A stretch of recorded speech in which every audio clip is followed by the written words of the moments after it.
ওই খুনি হাসিনার খুনি শব্দটি মুছে ফেলার চেষ্টা করা হচ্ছে। তার মানে এই বাংলাদেশে ওই হাসিনার দোসররা আবার ফিরে আসার চেষ্টা করছে। খুনি হাসিনা থেকে খুনি শব্দটি মুছে ফেলার চেষ্টা করছে। যারা শুধু নির্বাচন করে তাদের চোখ ওই রক্তের উপরে নয়, তাদের চোখ ওই জীবনের দিকে নয়, তাদের চোখ শুধুমাত্র ক্ষমতার দিকে। এটি হচ্ছে এই মুহূর্তে অন্তর্বর্তীকালীন সরকার এবং আইন শৃঙ্খলা রক্ষাকারী বাহিনীর সবচেয়ে বড় সীমাবদ্ধতা, যে ওই খুনি হাসিনা থেকে খুনি শব্দটি মুছে ফেলার স্পর্ধা এখন এই বাংলাদেশে কেউ দেখাচ্ছে। 24-এর অভ্যুত্থানের ওই রক্তের উপরে লেখা ওই খুনি হাসিনার যে খুনি, সেই খুনির বিচার হওয়া পর্যন্ত এই বাংলাদেশে কিভাবে আমরা নির্বাচনের কথা বলতে পারি? ওই দেয়ালে এখন লেখা রয়েছে স্বৈরাচার চাই না।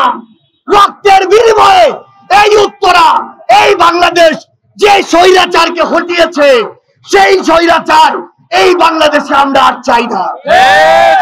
এই স্বৈরাচার কখনো একা স্বৈরাচার হয়ে উঠতে পারে না। হাসিনা কখনো একা খুনি হাসিনা হয়ে উঠেনি। যারা এই হাসিনাকে খুনি হাসিনা হয়ে উঠতে সহযোগিতা করেছে, তাদের বিচার ব্যতীত এই বাংলাদেশে নির্বাচনের আলাপ করা যেতে পারে না।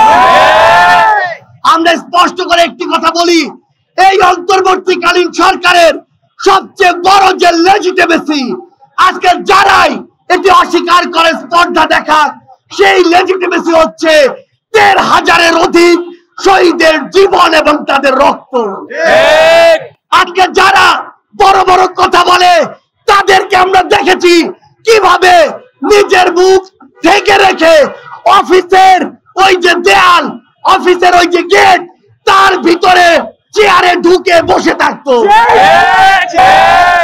ক্ষমতার দিকে যাদের চোখ ছিল, যাদের কাছে জনগণের জীবন রক্তের চেয়ে ক্ষমতা বড় ছিল, তাদের কি অবস্থা হয়েছে খুনি হাসিনার দিকে দেখলেই তা বুঝতে পারবেন।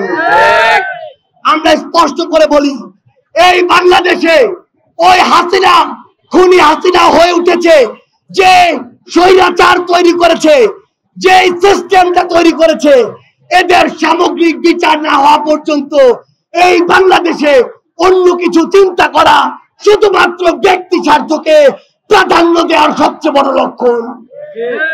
যারা এই বাংলাদেশে ব্যক্তি স্বার্থ আর দলীয় স্বার্থকে জাতীয় স্বার্থ কিংবা জনগণের স্বার্থের চেয়ে বড় করে দেখেছে, তাদের ফল ভালো হয়নি। আমরা স্পষ্ট করে একটা কথা বলি, আমরা পুরো বাংলাদেশে দেখতে পাচ্ছি রাজনৈতিক কিছু দলের কিছু নেতা কর্মী, আইন শৃঙ্খলা রক্ষাকারী বাহিনীর ওই অংশ যেটি আওয়ামী লীগের সময়ও আওয়ামী লীগের দালালি করেছে, তাদের সাথে একসাথে পুরো দেশে মামলা বাণিজ্য করছে। তারা একসাথে বিভিন্ন নিরপরাধ মানুষকে মিথ্যা মামলায় ঢুকিয়ে জিম্মি করছে। আবার তারা একসাথে অনেক অপরাধীকে গ্রেফতার করার মতো বিন্দুমাত্র আগ্রহ দেখাচ্ছে না।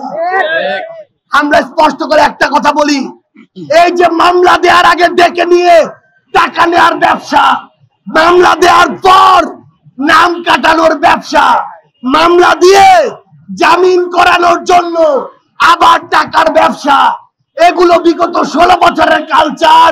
এগুলো বাদ দিন, না হলে আপনাদের পরিণতি একই রকম হবে।